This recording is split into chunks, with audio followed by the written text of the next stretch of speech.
अस्सलामुअलैकुम स्टूडेंट्स, ये असांजी आसान सिंधी किताब ॿिए दर्जे लाइ आहे।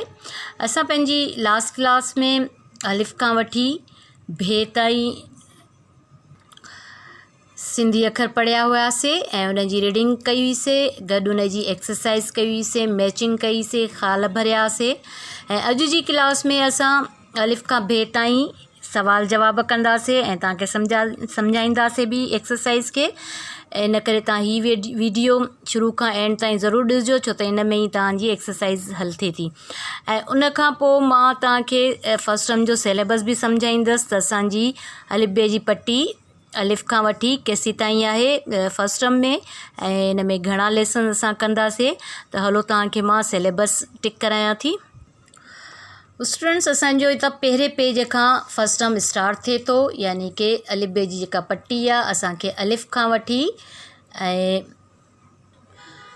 खे ताईं अलिफ बे जी पट्टी असांखे यादि करणी आहे, यानी कि अलिफ खां वठी खे ताईं असांखे अलिफ बे यादि करणी आहे। सिंधी अखर अलिफ खां खे ताईं जेका बि रीडिंग ईंदी, यानी कि पेज नंबर 3 खां वठी पेज नंबर 11 ताईं असांखे एक्सरसाइज़ हल करणी आहे ऐं अलिफ बे जी पट्टी यादि करणी आहे अलिफ खां वठी खे ताईं। दाल खां असांजी सेकेंड टर्म स्टार्ट थींदो, ऐं जॾहिं सेकेंड टर्म स्टार्ट थींदो त असां उनजो सिलेबस तव्हांखे ॿुधाईंदासीं। लेकिन फ़िलहाल मां तव्हांखे फस्ट टर्म जो सिलेबस ॿुधायां थी। अलिफ बे जी पट्टी तव्हांखे अलिफ खां वठी खे ताईं, यानी कि हिसी ताईं असांखे रीडिंग बि कंप्लीट करणी आहे, खे ताईं अलिफ बे जी पट्टी बि यादि करणी आहे ऐं उन सां गॾु ही जेके बि एक्सरसाइज़ असां तव्हांखे कराईंदासीं उहा कंप्लीट करणी आहे। उन खां पोइ हिन किताब जी अॻिते हली करे आंसर क्वेश्चन ऐं लेसन स्टार्ट थियनि था किथां, पेज नंबर 29 खां। इन में असांखे पेज नंबर 29 खां लेसन्स स्टार्ट थियनि था, जंहिंखे बि असां 3 हिसनि में डिवाइड कंदासीं। इन में 10 लेसन आहिनि, जंहिंमें पहिरियों हमद जेको आहे ही फस्ट टर्म में ईंदो। इनखे असां रीडिंग कंदासीं अॻिते हली करे, उन जी ही एक्सरसाइज़ कंप्लीट कंदासीं। ऐं उन खां पोइ ॿियों लेसन आहे असांजा प्यारा नबी सल्लल्लाहु अलैहि वसल्लम, ही लेसन बि फस्ट टर्म में ईंदो। अॻिते हली इन जी बि असां रीडिंग कंदासीं, गॾोगॾु इन जी एक्सरसाइज़ बि हल करणु तव्हांखे ॿुधाईंदासीं। उन खां पोइ लेसन नंबर 3 आहे असांजो घर, ही बि असांजो फस्ट टर्म में लेसन ईंदो ऐं इन जी बि असां रीडिंग कंदासीं ऐं इन जी एक्सरसाइज़ तव्हांखे कराईंदासीं। त स्टूडेंट, असांजा फस्ट टर्म में ही 3 लेसन ही ईंदा। हेसी ताईं असां तव्हांखे एक्सरसाइज़ ऐं इन जी रीडिंग कंप्लीट कराईंदासीं। अॻिते हली करे पहिरियां असां अलिफ बे जी पट्टी यादि कंदासीं, छो त जेसी ताईं असांखे अलिफ बे जी अखरनि जी सुञाण न थींदी तेसी ताईं असांखे न सिंधी पढ़णु ईंदी ऐं न ई असां लिखी सघंदासीं। त ही लेसन्स असां एंड में कंप्लीट कंदासीं ऐं रीडिंग बि कंदासीं। त हलो पेज नंबर 3 खे खोलियूं था।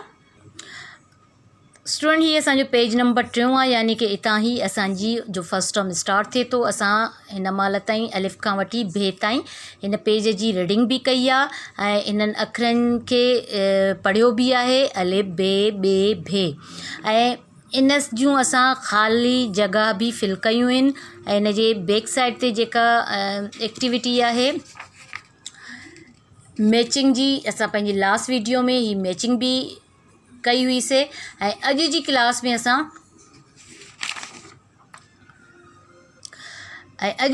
में असां हिननि अखरनि सां ठहण वारी हिननि तस्वीरनि जा नालनि खे असां सवालनि में इस्तेमालु कंदासीं, तव्हांखे सवाल करणु सेखारींदासीं। त हलो इन जी एक्सरसाइज़ खे स्टार्ट कयूं था। तव्हां जिते लास्ट क्लास में ब्लैंक्स भरियूं हुयूं, तव्हांखे असां ब्लैंक्स भरणु सेखारियूंसीं। अख सां ॾिस, बदक तरे थी, ॿकरी ॿेके थी, भित ते न चढ़, भोलड़ो टपा खाए थो, बुक जल, बाल सां खेॾ, उठ डिघवा। हीअ असां ख़ाल भरिया हुआसीं। त तव्हां ऐं किताब ते ही असां मैचिंग कईसीं बैक साइड ते, जेका मां तव्हांखे ॾेखारियूं। अॼु जी क्लास में असां इन जा आंसर क्वेश्चन ठाहींदासीं। त हलो तव्हांखे आंसर क्वेश्चन करायूं था। स्टूडेंट, असां सभ खां पहिरियों सवाल लिखंदासीं। सवाल नंबर 1,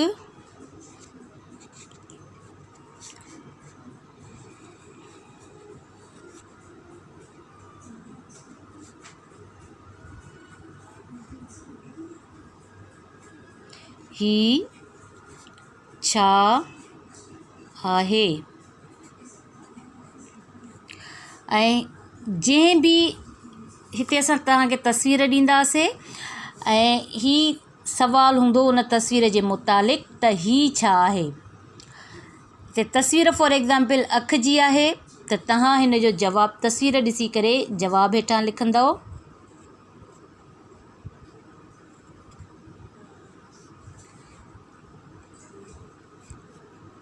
ही अखि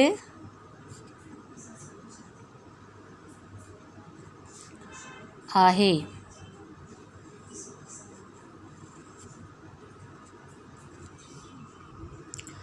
उन खां पोइ सवाल नंबर 2 ते अचूं था, बदक ते। हाणे तव्हांखे असां बदक जे मुतालिक़ सवाल ॾींदासीं, या सॉरी ॿियों आहे उठ। तव्हांखे असां सवाल नंबर 2 ॾींदासीं।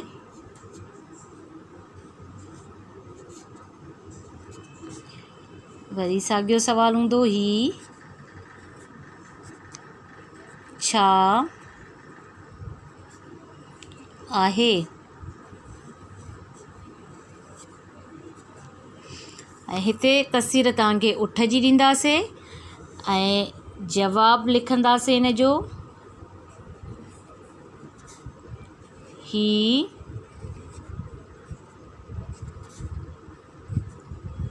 उठ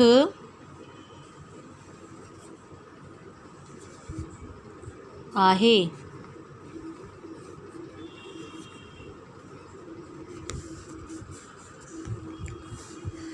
उन खां पोइ सवाल नंबर 3 हूंदो,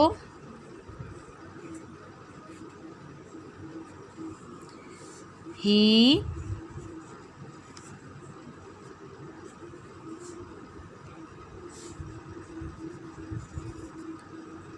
छा आहे। ऐं हिते तस्वीर तव्हांखे बदक जी ॾिनल हूंदी, तव्हां बदक जी तस्वीर ॾिसी करे जवाबु लिखंदव। ही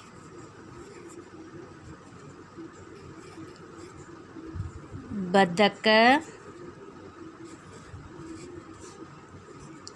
आहे।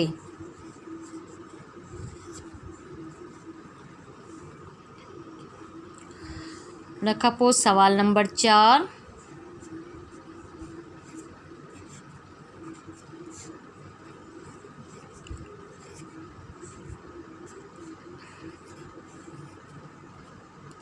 ही छा आहे। ऐं हिते तस्वीर तव्हांखे बाल जी ॾिनी वई हूंदी, तव्हां बाल खे ॾिसी करे जवाबु लिखंदव।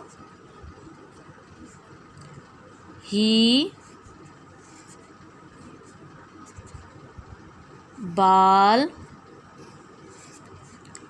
आहे।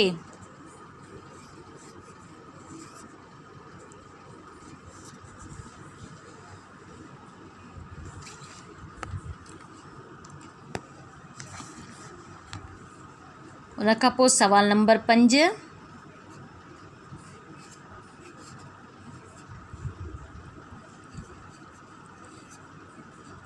ही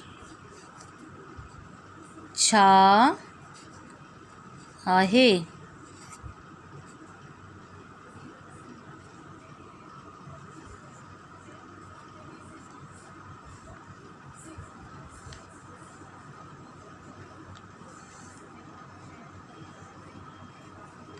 क्वेश्चन मार्क खणंदासीं सभिनीनि में।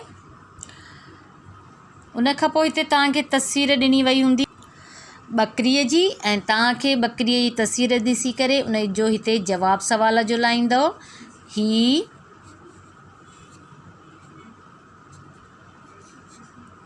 बकरी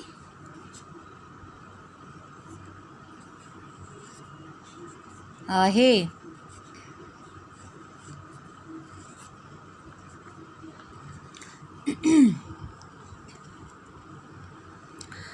उन खां पोइ सवाल नंबर 6,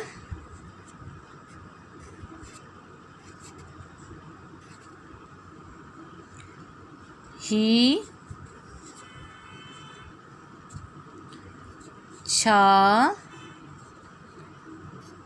आहे।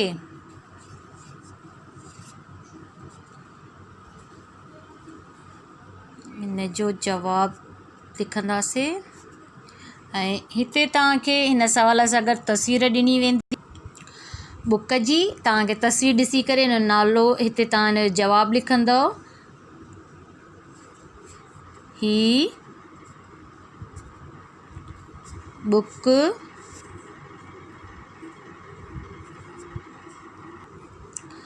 आहे।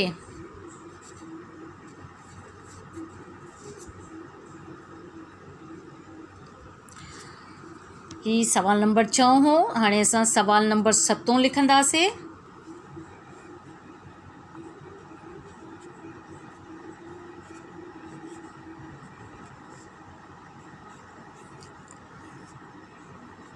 ही छा आहे।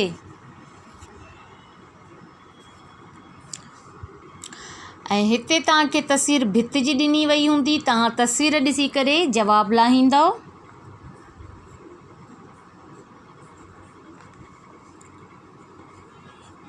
ही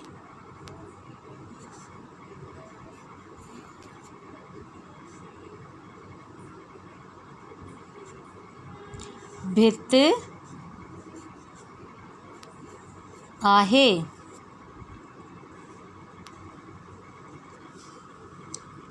उन खां पोइ सवाल नंबर 8।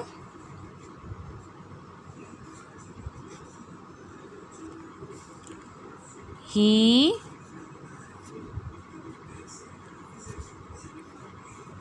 छा आहे।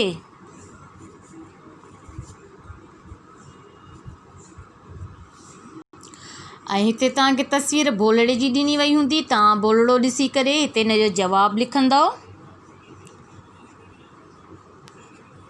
ही बोलड़ो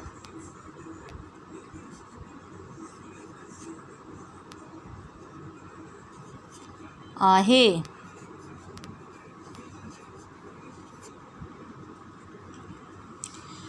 अहिड़े तरीक़े सां असां ॿीहर रिपीट तव्हांखे सुवाल ॾेखारियूं था ताकी तव्हां आसानीअ सां वीडियो ॾिसी करे पंहिंजी कापीअ ते आंसर्स ऐं क्वेश्चन्स लाहे सघो। सवाल नंबर पहिरियों आहे, ही छा आहे। हिते तस्वीर तव्हांखे अख जी ॾिनी वई हूंदी पेपर में। तव्हां ही सवाल पढ़ंदव, ही छा आहे, ऐं तस्वीर ॾिसंदव। तस्वीर अख जी आहे त तव्हां इन जे हेठां जवाबु लिखंदव। ही अख आहे, यानी कि तव्हांखे अख लिखण जी प्रैक्टिस करणी आहे। ऐं उन खां पोइ सवाल नंबर 2 हूंदो, ही छा आहे। ऐं हिते तस्वीर हिन सवाल सां गॾु तव्हांखे तस्वीर उठ जी ॾिनी वई हूंदी। उठ ॾिसी करे तव्हां हेठां उन जो जवाबु लाहींदव, ही उठ आहे। उन खां पोइ सवाल नंबर 3 आहे, ही छा आहे। ऐं हिते तस्वीर तव्हांखे बदक जी ॾिनी वई हूंदी। तव्हां बदक जी तस्वीर ॾिसी करे उन जो जवाबु लाहींदव, ही बदक आहे। उन खां पोइ सवाल नंबर 4 आहे, ही छा आहे। ऐं हिते तस्वीर तव्हांखे बाल जी ॾिनी वई हूंदी ऐं बाल जी तस्वीर ॾिसी करे तव्हां उन जो हेठां जवाबु लिखंदव, ही बाल आहे। सवाल नंबर 5, ही छा आहे। हिते तस्वीर तव्हांखे बकरीअ जी ॾिनी वई हूंदी ऐं उन बकरीअ जी तस्वीर ॾिसी तव्हां जवाबु लिखंदव, ही बकरी आहे। सवाल नंबर 6, ही छा आहे। हिते तस्वीर तव्हांखे बुक जी ॾिनी वई हूंदी ऐं बुक जी तस्वीर ॾिसी करे तव्हां जवाबु लिखंदव, ही बुक आहे। उन खां पोइ सवाल नंबर 7 आहे, ही छा आहे। हिते तस्वीर तव्हांखे भित जी ॾिनी वई हूंदी। भित खे ॾिसी करे तव्हां हेठां जवाबु लिखंदव, ही भित आहे। उन खां पोइ सवाल नंबर 8 आहे, ही छा आहे। ऐं हिते तव्हांखे तस्वीर बोलड़े जी ॾिनी वई हूंदी। बोलड़े जी तस्वीर ॾिसी करे तव्हांखे हेठां जवाबु लिखणो आहे, ही बोलड़ो आहे।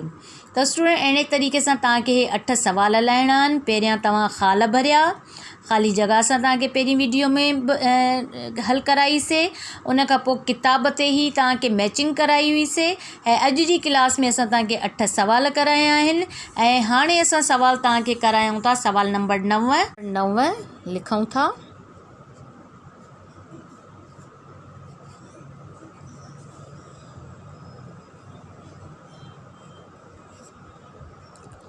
हेठियनि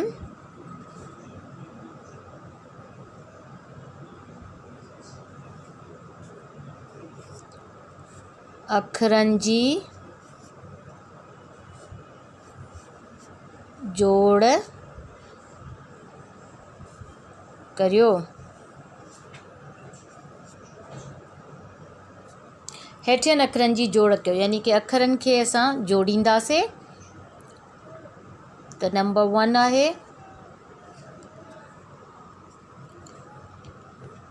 अलिफ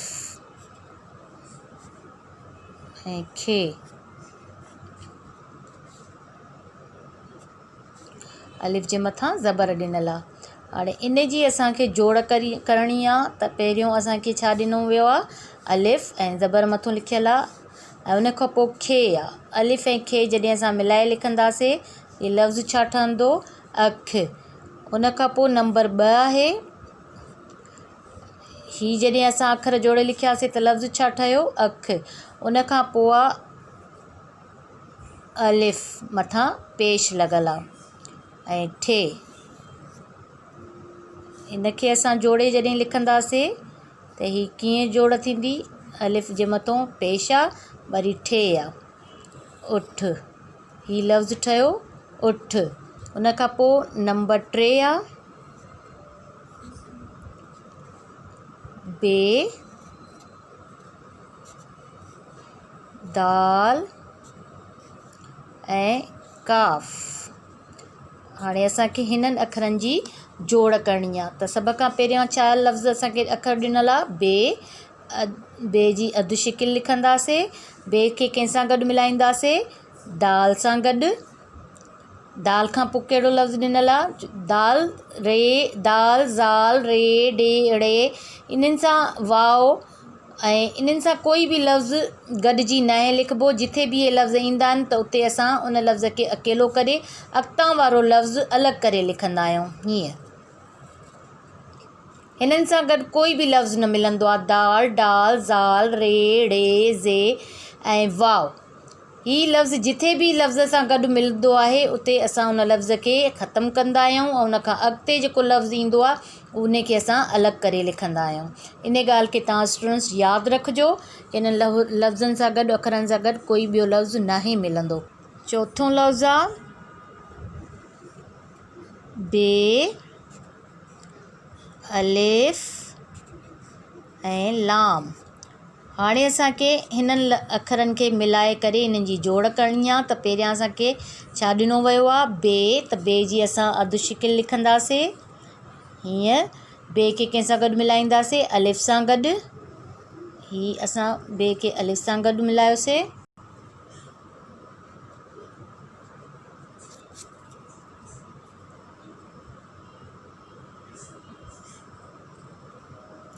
बे खे अलिफ सां गॾु मिलायोसीं। अलिफ लॻण खां पोइ बि अलिफ सां गॾु असां कंहिं बि ॿिए अखर खे न आहियूं मिलाईंदा, उते उन लफ़्ज़ खे छॾे ॾींदा आहियूं। अॻिते लिखण वारो जेको लफ़्ज़ हूंदो उन खे असां अलॻि करे लिखंदासीं हीअं, लाम। त हे छा लफ़्ज़ ठहियो, बाल। बे अलिफ बा लाम साकिन बाल। उन खां पोइ 5हों अखर आहे असांजो बे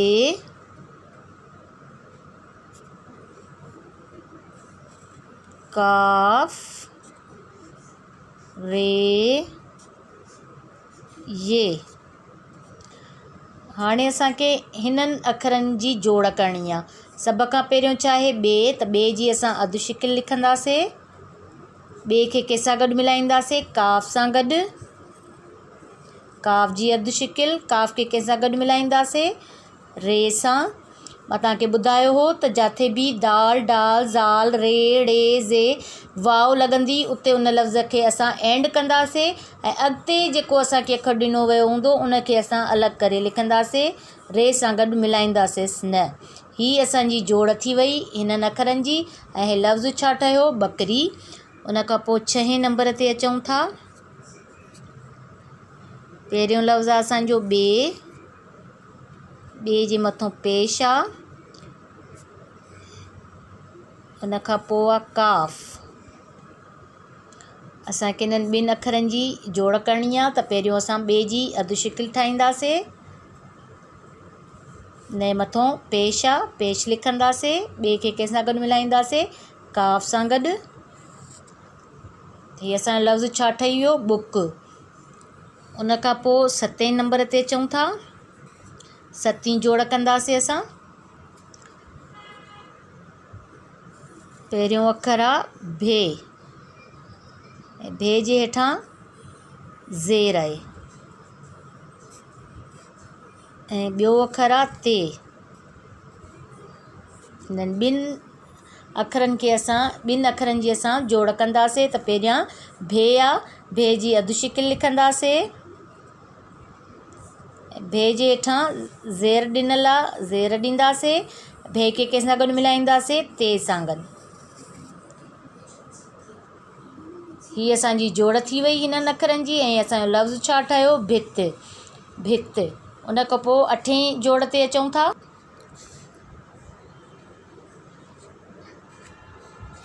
सभ खां पहिरियों अखर आहे असांखे भे,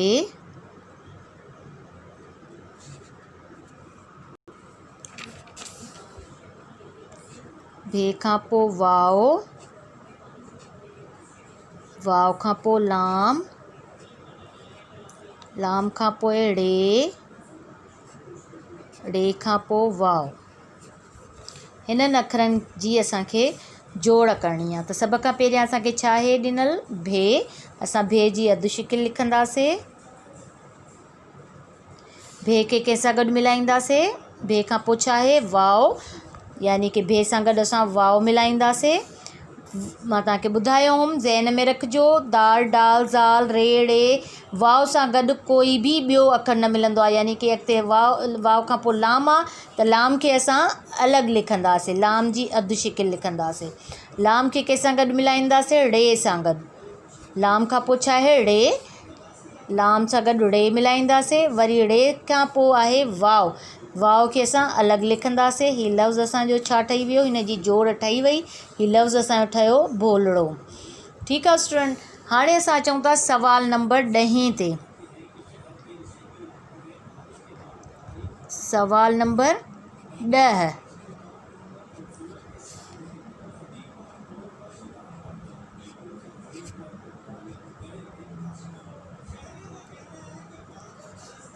हेठियनि अखरनि जी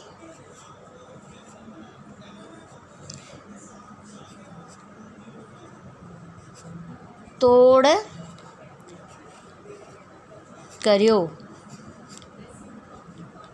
पहिरियां असां अखरनि जी जोड़ कईसीं, ऐं हाणे असां अखरनि जी तोड़ कंदासीं। नंबर 1,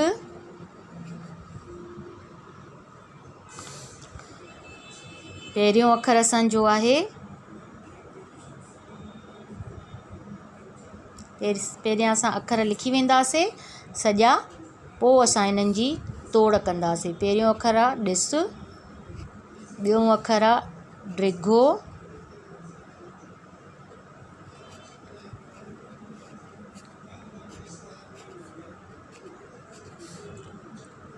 टियों अखर आहे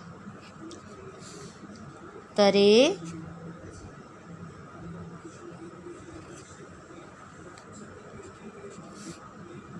चौथों अखर आहे खेड,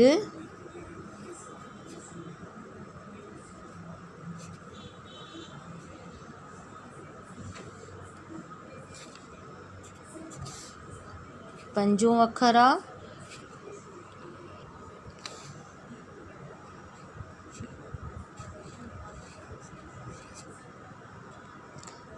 ॿेके,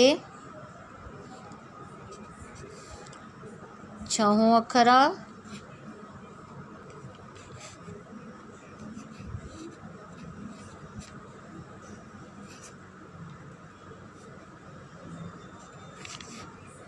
झल, सतों अखर आहे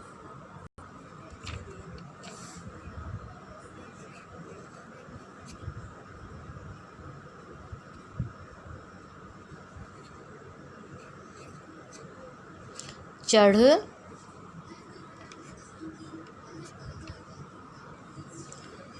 अठों अखर आहे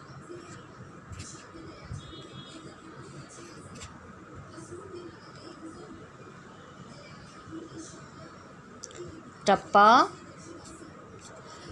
त स्टूडेंट ही असांजा 8 अखर आहिनि जिन जी असां तोड़ कंदासीं। त हलो हाणे पहिरें खां तोड़ कयूं था। सभ खां पहिरियों असांखे जेको अखर ॾिनो वियो आहे उहो आहे डाल। असां लिखंदासीं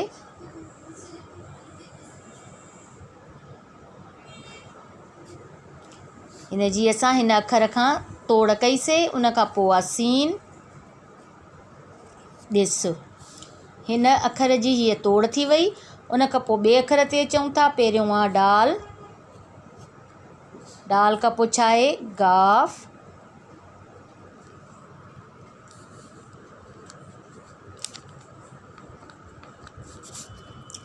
डाल आहे। डाल खां पोइ छा आयो लफ़्ज़ गाफ।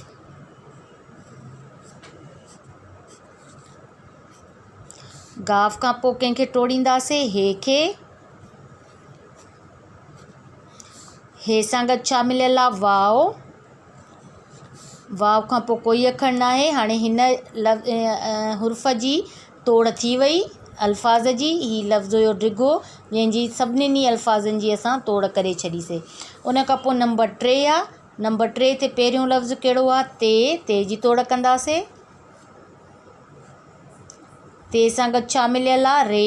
रे खे टोड़ींदासीं। रे सां खां पोइ छा आहे ये खे टोड़ियोसीं। अहिड़े तरीक़े सां हिन लफ़्ज़ जी बि तोड़ थी वई। उन खां पोइ हेठि चौथे ते अचूं था। पहिरियों लफ़्ज़ छा आहे खे।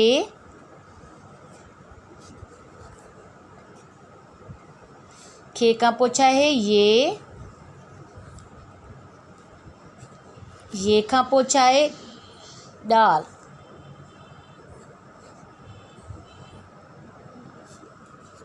हिन लफ़्ज़ जी बि तोड़ थी वई। उन खां पोइ हेठां अचूं था पंजे ते। पंजे में पहिरियों लफ़्ज़ छा आहे ॿे खे तोड़ियोसीं। ॿे खां पोइ छा आहे ये जी तोड़ कईसीं। ये खां पोइ छा मिलियल आहे काफ़। काफ़ जी तोड़ थी। काफ़ सां गॾु छा मिलियल आहे अहिड़े तरीक़े सां हिन लफ़्ज़ जी बि तोड़ थी वई। हेठि अचूं था सभ खां पोइ पहिरियां जेको आहे हिन में छा आहे जे लिखंदासीं। जे सां गॾु जे मथां ज़बर लॻल आहे। जे सां गॾु छा मिलियल आहे लाम। लाम जी तोड़ कंदासीं। हे तोड़ थी वई झल लफ़्ज़ जी। उन खां पोइ हेठि अचूं था सते ते। सते ते पहिरियों लफ़्ज़ छा आहे चे जे मथां ज़बर ॾिनल आहे। चे जी तोड़ कईसीं। चे सां गॾु छा मिलियल आहे रे जी तोड़ कईसीं। रे सां गॾु छा मिलियल आहे हे हिन लफ़्ज़ जी बि तोड़ थी वई। हेठि अचूं था 8 ते। पहिरियों लफ़्ज़ छा आहे टे खे तोड़ियोसीं। टे सां गॾु छा मिलियल आहे पे खे टोड़ियोसीं। पे सां गॾु छा मिलियल आहे अलिफ़। हीअ असांजी सभिनी लफ़्ज़नि जी तोड़ थी वई। त अहिड़े तरीक़े सां तव्हांखे पंहिंजी फेयर कापी ते ईअं ई अखरनि जी पहिरियां जोड़ कंदव ऐं उन खां पोइ उन जी तोड़ कंदव। त हलियो मां तव्हांखे हिकु दफ़ा ॿीहर पूरी एक्सरसाइज़ ॾेखारियां थी ताकी तव्हां वीडियो खे सही फॉलो करे पंहिंजी फेयर कापी ते लाहियो। स्टूडेंट मां तव्हांखे अॻु बि ॿुधायो त असां लास्ट वीडियो में तव्हांखे जेको आहे अलिफ़ खां वठी बे ताईं रीडिंग कराई हुईसीं ऐं उन सां जूं ख़ाल भरायूंसीं किताब ते ख़ाली जॻह यानी के उहे तव्हां पहिरियां कापीअ ते लाहींदव। उन खां पोइ ई अॼु जी वीडियो में तव्हांखे सवाल जवाब कराया आहिनि। पहिरियों सवाल आहे हीउ छा आहे। जवाबु आहे हीउ अखि आहे। सवाल नंबर 2 हीउ छा आहे। जवाबु हीउ उठ आहे। सवाल नंबर 3 हीउ छा आहे। जवाबु हीउ बदक आहे। सवाल नंबर 4 हीउ छा आहे। जवाबु हीउ बाल आहे। सवाल नंबर 5 हीउ छा आहे।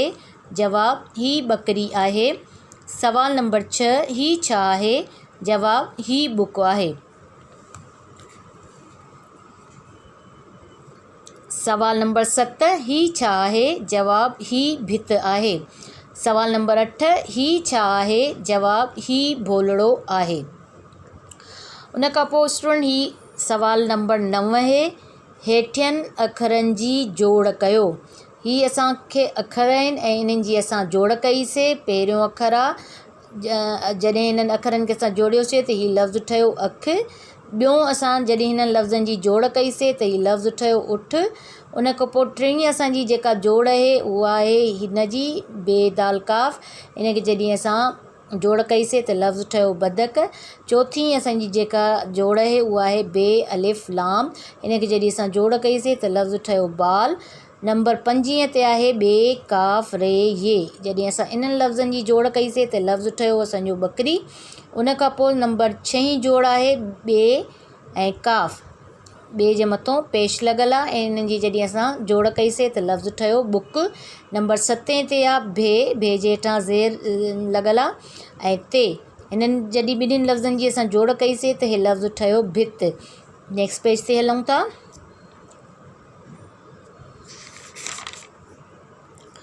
नंबर 8 जोड़ आहे भे वाव लाम रे वाव। हिननि लफ़्ज़नि जी जॾहिं असां जोड़ कईसीं त हीउ लफ़्ज़ु ठहियो भोलड़ो। त हीअ असांजी 8 लफ़्ज़नि जी जोड़ हिते कंप्लीट थी। हेठियां सवाल नंबर 10 आहे हेठियनि अखरनि जी तोड़ कयो। पहिरियां असां जोड़ कईसीं अखरनि जी ऐं हाणे हेठि असांखे लफ़्ज़ ॾिना विया आहिनि। पहिरियों आहे ॾिस, ॿियों आहे ड्रिघो, टियों आहे तरे, चौथों आहे खेॾ, 5 नंबर ते आहे ॿेके, 6 नंबर ते आहे झल, 7 नंबर ते आहे चढ़, 8 नंबर ते आहे टपा। हिननि लफ़्ज़नि जी असांखे तोड़ करणी आहे जेका ही असां कई आहे। हिन ॾिस खे असां टोड़ियो आहे, ड्रिघो खे बि असां तोड़ कई आहे, तरे खे बि असां तोड़ कई आहे, खेॾ खे बि असां तोड़ कई आहे, ॿेके खे जी बि असां तोड़ कई आहे, झल जी बि असां तोड़ कई आहे, चढ़ जी बि असां तोड़ कई आहे, टपा जी बि असां तोड़ कई आहे। त अहिड़े तरीक़े सां स्टूडेंट तव्हां हिन खे पंहिंजी फेयर कापीअ ते लाहियो ऐं पंहिंजी फेयर कापी कंप्लीट कयो। ऐं असां तव्हां सां मिलंदासीं नेक्स्ट वीडियो में। असां भे खां अॻिते जे अखरनि जी रीडिंग कंदासीं ऐं तव्हां अलिफ खां वठी भे ताईं पकी अलिफ बे जी पटी यादि कयो। ऐं जीअं मां तव्हांखे स्टार्टिंग में ॿुधायो त जेसीं ताईं तव्हां अलिफ बे जी पटी यादि न कंदव तेसीं ताईं तव्हांखे सिंधी न लिखणु ईंदी ऐं न पढ़णु ईंदी। अगली क्लास ताईं अल्लाह हाफ़िज़।